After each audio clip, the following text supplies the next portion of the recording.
Gardevoir starts as really bad, but it gets better as the generations progress. It specifically became viable because of one game-defining trait in the 6th generation, and I'm sure you know what it is, but if not, or you are looking to get into hardcore Nuzlocking, this trait is what made Gardevoir so good to the point where I personally start recommending it. But first, please leave a like and comment. I've been transitioning this series from a short series into a long form series, so your support lets me know you want to see more hardcore Nuzlocke content. As a Pokemon itself, 125 special attack is solid, but it is brought down by its 80 speed. It's reasonably bulky on the special side, but not so much on the physical side. One thing to note is that because Gardevoir has synchronized half of the time, it nets you a 50% chance of getting an encounter with your Gardevoir's nature. Remember that certain natures will increase and decrease stats on your mons by 10%. While Gen 8 buffed Synchronize to make it so all wild Pokemon now match the synchronized Pokemon's nature, Gen 9 nerfed it by making it so now no wild Pokemon match the synchronized Pokemon's nature, making it effectively useless outside of battle. In the first few generations it's available in, it honestly doesn't do all that great outside of beating Brawly in Gen 3 and Maylene in Gen 4. Even then, it is also a pain to catch due to the possibility of Ralts or Kirlia teleporting away in the Gen 4 games. But that all changes in Gen 6.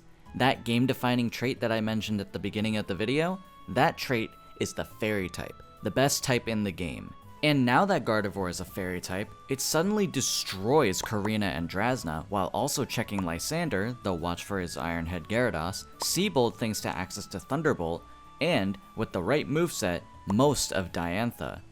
There are two downsides with this, as Mega Gardevoir is not available to the player in X and Y until after beating Diantha, the final fight of the game. The second is that Ralts is still extremely rare, being found only on Route 4, though at least it cannot teleport in this game. That latter point is the same for ORAS, as while it cannot teleport again, it is even rarer at 4% in Route 102 only, making Ralts' rarity even more profound. On the plus side, however, Kirlia beats Brawly again, and Gardevoir beats Winona's Altaria and Elite Four members Sydney and Drake, while also checking Wallace with Thunderbolt and Phoebe with Shadow Ball. Mega Gardevoir can also be used, as its matchups against the Elite Four are marginally improved, as notably, Phoebe now completely loses to its stronger Shadow Ball, Sydney's Sharpedo no longer typically outspeeds Gardevoir, and the majority of Drake's Dragon types do not outspeed it either. As such, Mega Gardevoir is a Mega Evolution that I think should be considered when building an Elite Four team. We'll cover Gen 7 as well, as while Gardevoir is typically not available in normal play, it is available to encounter using Island Scan, and I personally believe Island Scan should be considered just in case people were curious about its viability in Gen 7. It also kind of just makes for more content. Ralts can be found in Route 6, using Island Scan in Ultra Sun and Moon. Unfortunately, this is the only post-Gen 6 game where I consider Gardevoir to be really mediocre to get, as it is only useful for fighting Nanu. While Totem Komodo is 4 times weak to Fairy, it holds a Roselli Berry, is invested in special defense EVs with a calm nature, and has Poison Jab, which can kill Gardevoir with a crit, and as such, Gardevoir isn't a reliable check to Komodo. Not to mention the Scissor that can be called in, making Gardevoir's life even more miserable than it already is in these games.